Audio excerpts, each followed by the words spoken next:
I'm going to show you what a perfect VA disability claim looks like, start to finish. Whiskey 9 Yankee 7 November Golf, over.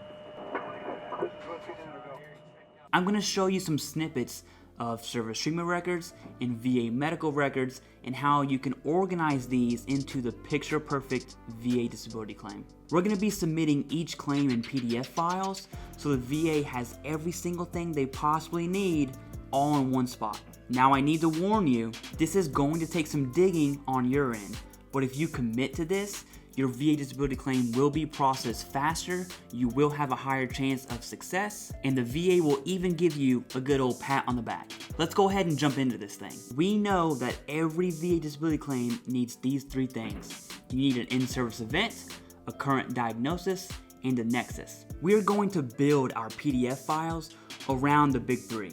And in this scenario, I'm going to be using lower back pain as my claim, but you can apply this process to any claim out there. Starting with the service treatment records, we have to find an in-service event. This can be anything from a formal diagnosis, that would be gold, to a simple complaint, even a one-liner complaint. It can be a documented accident, an event that happened, something that happened in military service that would lead to cause this current diagnosis. Cheat code here when looking through your own files is Control F, goes a very, very long way. I've been given permission to show these snippets from these records and the VA medical records, and I'll be sure to block the PII. Here we see a problem list. Now this veteran obviously has some other in-service events here, so if we were making any claims for these, we would make multiple copies of this and annotate where we got it from. Example, service treatment records, page 118, problem list. It's important to note that when using this method, you're not just going to upload your entire service treatment record. Instead, we're going to be pulling bits and pieces out while annotating where we got it from, so that way the VA doesn't have to spend time looking through our evidence. We kind of just hand the evidence to them on a silver platter. You would be going through your entire service treatment record and finding any complaint for your lower back. In this case, we're only going to do one just to go through the process. Moving on to VA medical records. Now, if you just left the military and you don't have any VA records or private healthcare records, that's okay. If you've been out for a while, I urge you, I highly, highly recommend you seek VA healthcare or private healthcare because this is going to build your medical evidence so that way you can show chronic and continuous as well as deliver that current diagnosis. Current meaning within 1 year.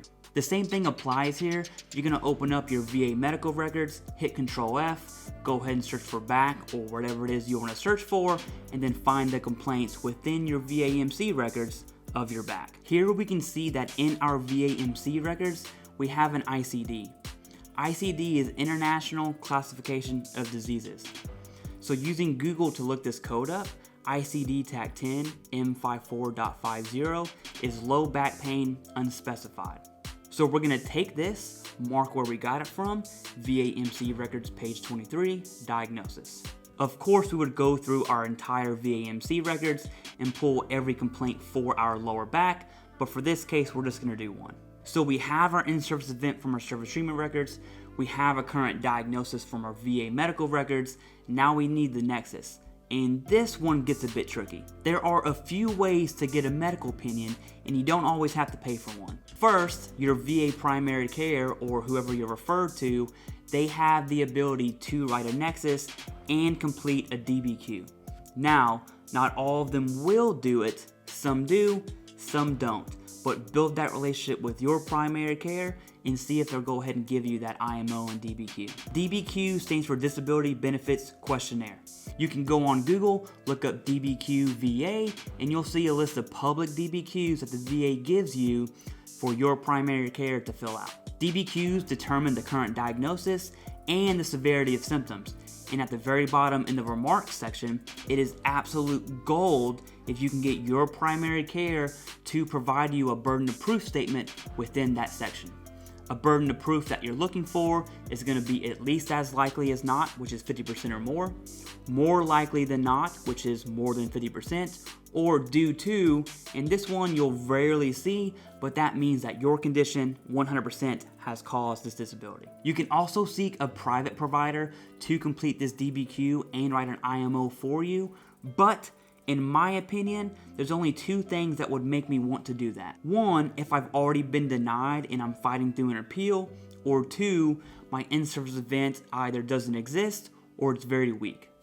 For this scenario, we're just gonna go ahead and say that we got a DBQ from our primary care, and we're gonna go ahead and label that DBQ lower back pain. So now you can see you have all these PDF files that have been organized, the naming convention is on point, and now you can use Quick Submit to submit your specific evidence. I've made a video on how to submit your own claim online using va.gov, and I've made a video on how to submit evidence with Quick Submit, so definitely check those out if you're gonna do this. I do free one-on-one meetings with veterans, and very few have done this. In particular, one person had about 25 to 30 claims, and they individually had each claim in one PDF with all their service treatment records, all their private healthcare records, all their medical opinions from their primary care, and uploaded those via Quick Submit. It was extremely organized, and this veteran's claims are still in process at the recording of this video, but I'm willing to bet my life he's gonna be 100%, if not 100% P&T. You know who you are.